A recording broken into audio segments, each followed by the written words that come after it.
That leads us to our next story. So while Governor Healy works to pass a budget here in Massachusetts, a border security bill has failed in the Senate. The bipartisan bill was rejected this afternoon. Republicans argued that it didn't do enough to crack down on an overwhelmed border. The rejection tees up an alternative plan on an Israel and Ukraine aid package stripped of border provisions. NBC 10 political commentator Sue O'Connell joins us now. So, Sue, Democrats say Republicans dropped their support of this bill because Donald Trump asked them to. Republicans say, no, we didn't. What is it?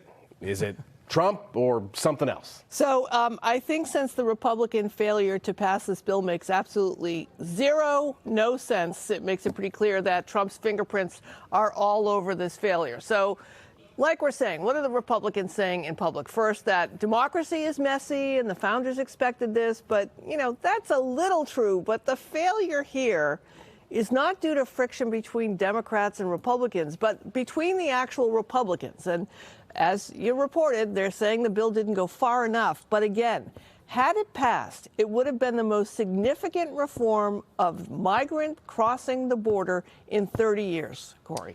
Sue, also wrapped up in this is the war in Ukraine and the Israel Hamas conflict. Obviously, Ukraine's still struggling in its fight against Russia. What kind of message does all this dysfunction send to the Ukrainians and really the rest of the world, our allies out there? Yeah, you know, America's leadership role in the world has been diminishing over the past years. You know, Biden took office, said he was going to make it better, but there are things that happen that no president can control.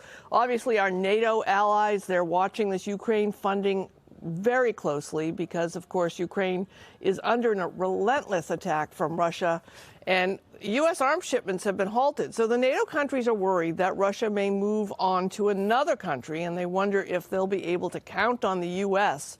for support. And, of course, there are legitimate concerns about the $60 billion in aid, how it's going to be spent, what the exit strategy is. But this war has been raging for 2 years now, and a setback for Ukraine could make a negotiated peace in the future more difficult. So I thought the speaker fight in the House GOP was supposed to solve all this stuff, right? Mike Johnson was going to be the adult in the room. Well, he suffered 2 losses last night. The House failed to impeach DHS Secretary Mayorkas, and as we mentioned, it couldn't pass a standalone aid package for Israel. What's he got to do to turn his conference around to get the far right a little bit closer to the middle, or not the as such far right? Right, Corey, that's a really very, very difficult question, right? Johnson's problems are not new problems.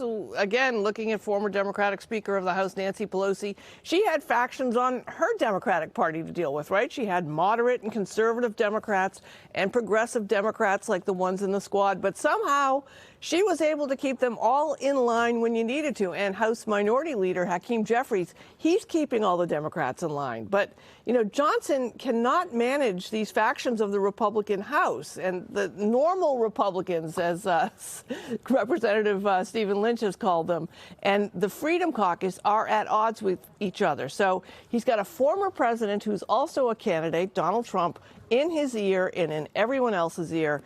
I don't know what he can do, but if his goal is chaos and inaction, he's absolutely being successful. I think a lot of his colleagues in the GOP would say you need to learn how to count a little bit better.